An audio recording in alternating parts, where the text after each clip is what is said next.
اعوذ باللہ من الشیطان الرجیم بسم اللہ الرحمن الرحیم درود شریف پڑھ لیجیے اللہم صلی علی محمد وعلی آل محمد کما صلیت علی ابراہیم وعلی آل ابراہیم انک حمید مجید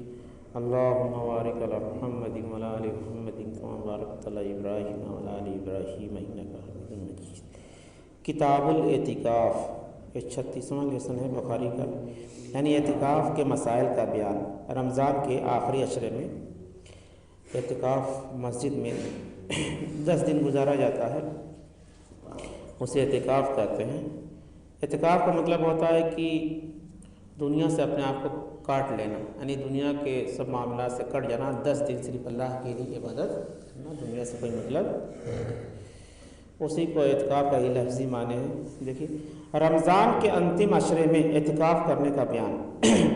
اور اعتکاف ہر مسجد میں درست ہے، کیونکہ اللہ تعالیٰ نے فرمایا جب تم مسجدوں میں اعتکاف کیے ہوئے ہو تو اپنی بیویوں سے سنبھوگ نہ کرو، یعنی سیکس نہ کرو، یہ اللہ کی سیمائیں ہیں، اس لیے توڑ ڈالنے کی نیت سے ان کے نکٹ بھی نہ جاؤ، یعنی اس کو توڑنا نہیں، اللہ کا حکم ہے۔ اللہ اپنے آدیش کو اپنے بندوں کے لیے اسی پرکار بیان فرماتا ہے کہ تاکہ وہ گناہوں سے بچ سکے۔ یہ سورہ بقرہ کی ہے آیت کا ترجمہ۔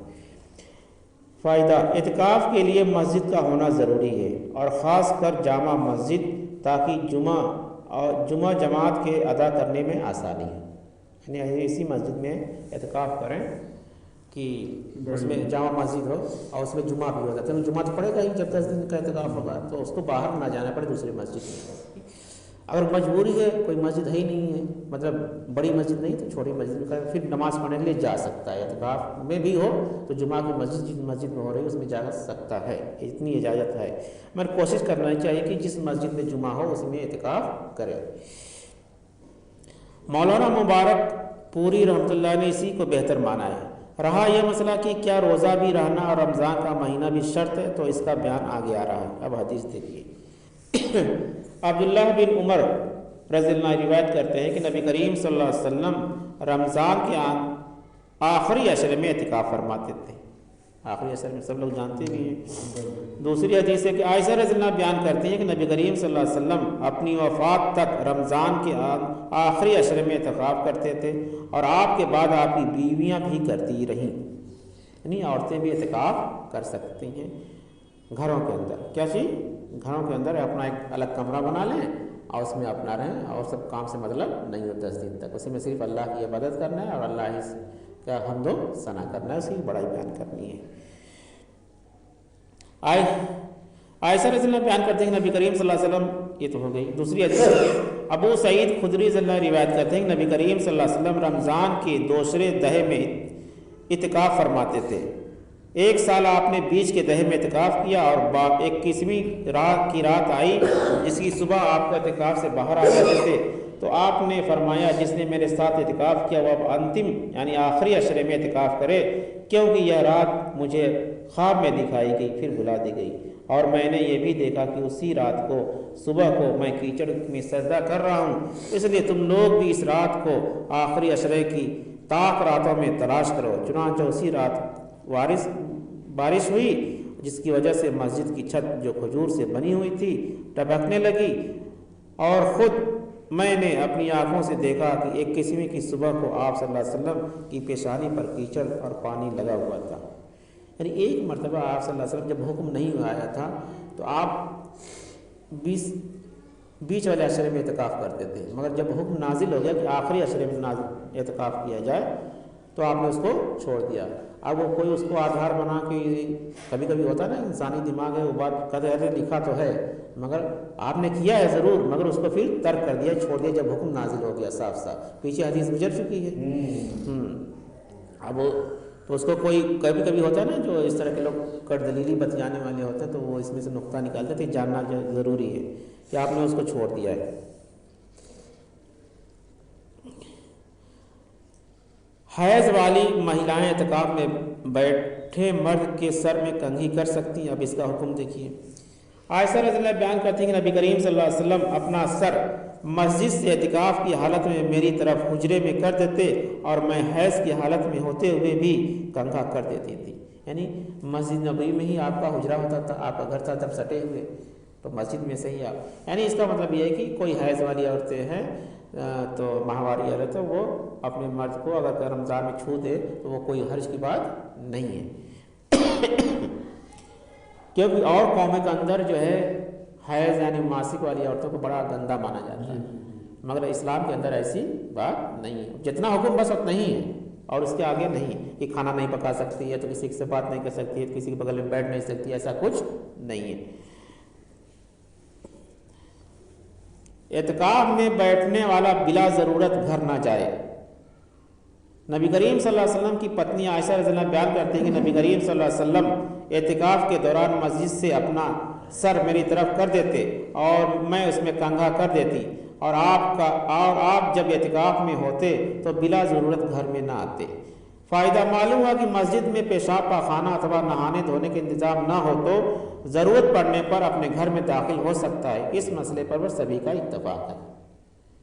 بس جائے وہی کام کرے اور ترنت واپس مسجد میں آ جائے، مطلب ایمرجنسی پڑنے پر اعتکاف کی حالت میں بھی آپ اپنے گھر جا سکتے ہیں، ہم جس مقصد کے لیے جائیں وہ مقصد پورا کریں، وہی نہیں بیٹھ کے پنچایت کرنے لگے وہاں پہ، ٹھیک ہے، اور اپنے گھر پھر مسجد میں آج اس سے اعتکاف پہ کوئی اثر نہیں پڑے گا۔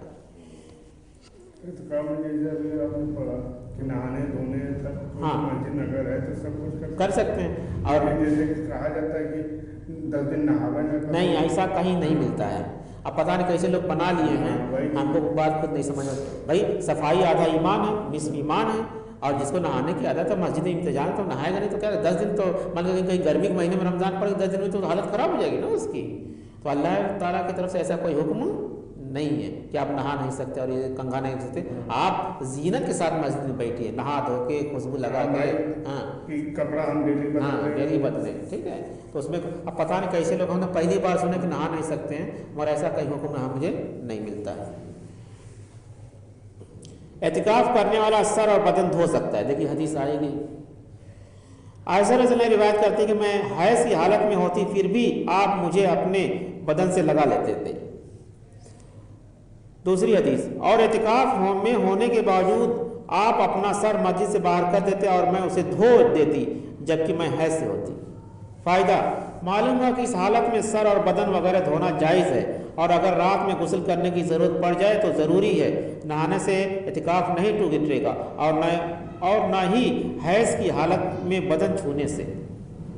اعتکاف نہیں ٹوٹے گا، ایک دم بات کلیئر کٹ ہے، آپ کو ضرورت پڑے تو اب مان لیں کوئی مسجد میں آدمی سویا احتلام ہو گیا،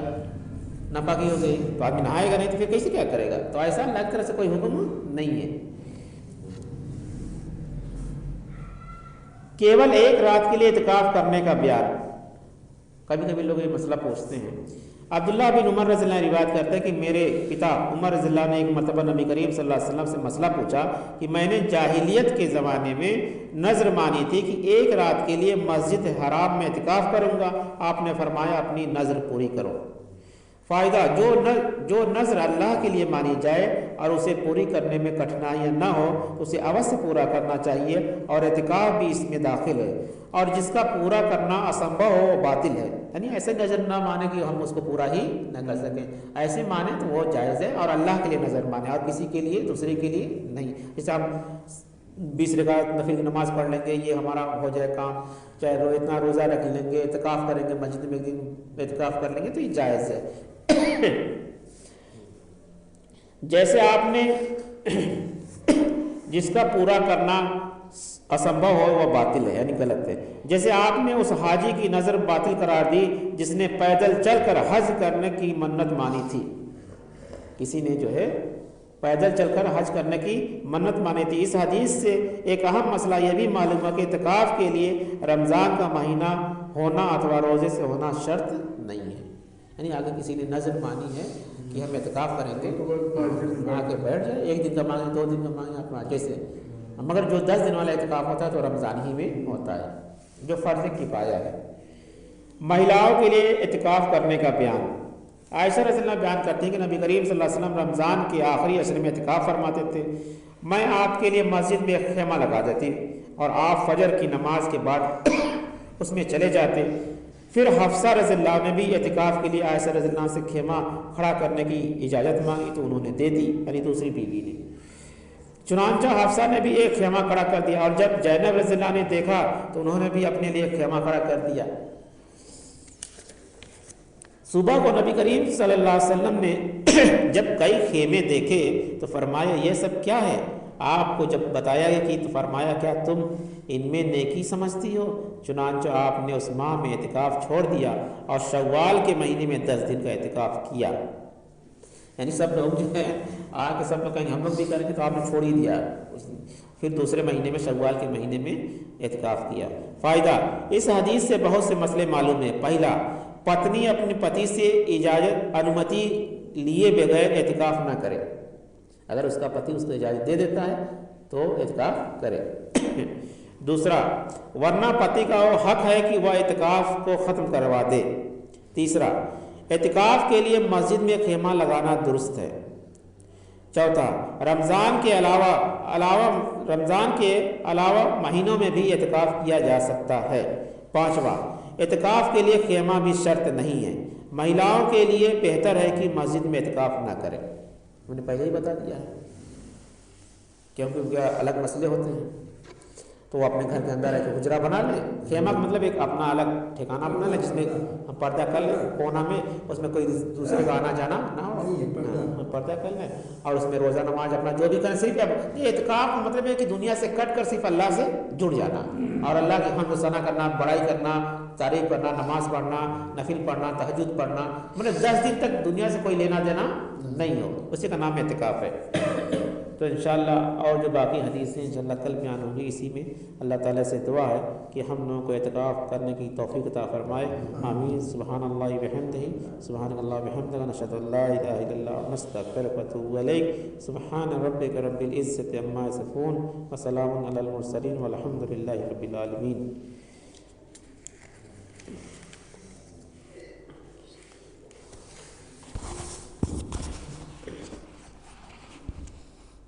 ہم جب پہلا اعتکاف رکھتے